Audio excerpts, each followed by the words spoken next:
It is day 15 of our 33 days anatomy series, and for the past few days we have been looking at the anatomy and blood supply of the brain, and we've also looked at the anatomy of the spinal cord and different spinal cord injuries.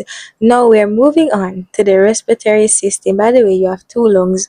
You have a lung on the right and you have a lung on the left of your chest. The lung on the right has three lobes or three parts. There's an upper part, middle part, and the lower part, and we can call it the upper part right upper lobe, so we can differentiate it from the left. Right upper lobe, or RUL for short. Right middle lobe, RML. Right lower lobe, RLL.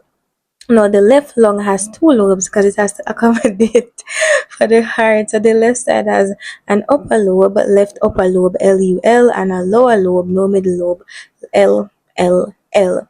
These photos represent different images or views of the lung. The first photo represents photo A represents the chest X-ray view, and the second represents a CT scan where the two black spaces on the right and the left just represent the right lung and the left lung. Now, if a child accidentally swallows something and it gets into the lung, we call that aspiration, maybe a peanut or something.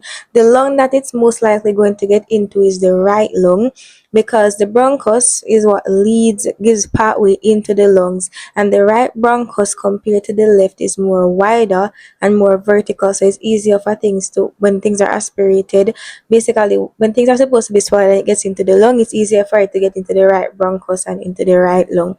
So if this was helpful, don't forget to like, comment, and see you in our next video.